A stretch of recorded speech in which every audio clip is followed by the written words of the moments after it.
What's up, guys? It's MB Boxing, and I just finished up watching Jermell Charlo versus Brian Castano 2, and this was a 12-rounder for the undisputed WBC, WBA, WBO, and IBF Super Welterweight World Championship. And this fight was Saturday, May 14th, from the Dignity Health Sports Park in Carson, California. And this fight was broadcasted on Showtime. And in this fight, Jermell Charlo was able to get a scintillating 10th round knockout victory over Brian Castano. And with this, he becomes the first ever undisputed four-belt champion in the super welterweight division. So leading up to the stoppage, I had this bout scored 87-84 in favor of Jermell Charlo. And this fight was excellent while it lasted. So just to break it down, the earlier rounds, I had them edged in favor of Jermell Charlo, even though they were very, very close, and I'm talking about the first three. After the first three, I had a 29-28 Charlo, but I was more favoring Charlo's sort of boxing and counter-punching off the outside as opposed to Castano's rough and rugged pressure fighting. But then when the middle round started, like let's say rounds like 5, 6, maybe even round 4. Brian Castano, he looked very, very solid. He started to sort of back up Charlo more, land some big shots, and some great rounds in this fight were specifically round 4, where both of them were exchanging excellent punches. It was like Rock'em Sock'em Robots. Same with round 5. There was a lot of very, very, very good rounds in this fight. And just adding another round, which was pretty significant.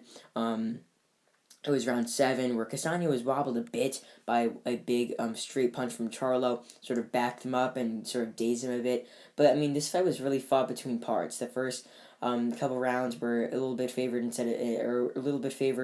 in Charlo's, obviously in his way of boxing, and most of the middle rounds were more favored in Brian Castano's way with his pressure fighting style. But the later rounds, it looked like their first fight where Charlo started to come on in the later rounds, and it led to him getting the stoppage. So just to break that down, Charlo really started to box much better, really started to outbox Castano and make him miss, and he showed that he had excellent timing, just counter-punching and really just countering Castano with some big shots, landing big leather on the side of his head.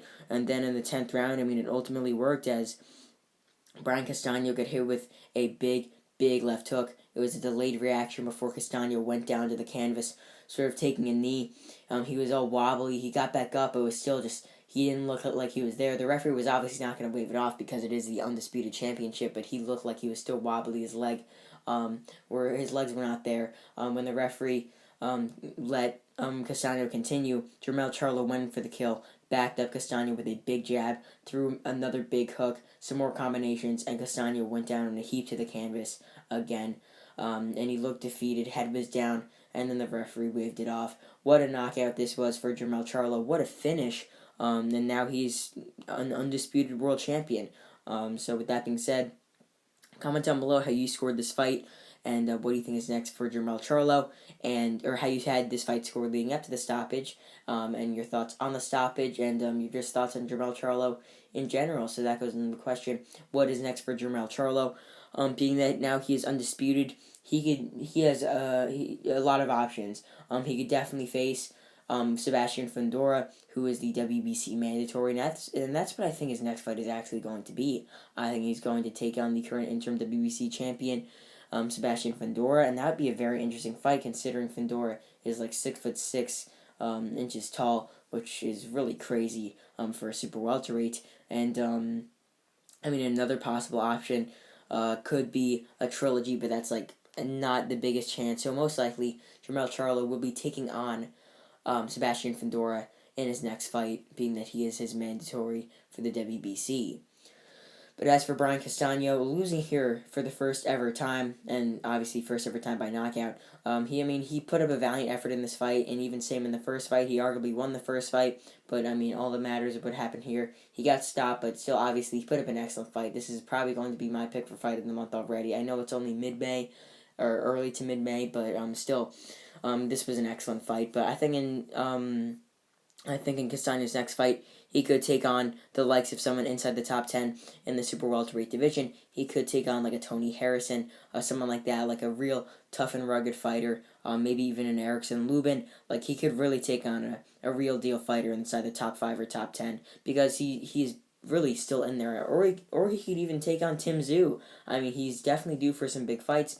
Tim Tszyu is coming off that win over Gaucher on Showtime, so I would love to see Tim Tszyu even take on Brian Castano. So Castano has a lot of options, possibly facing someone in the top 10 next, and probably a non-title bout, obviously. So overall, Jermell Charlo drops Brian Castano twice and gets a scintillating 10th round knockout victory to become the first ever undisputed super welterweight world champion. And yeah, that's really it. I'm MB Boxing. Thanks for watching, and I'll see you guys later.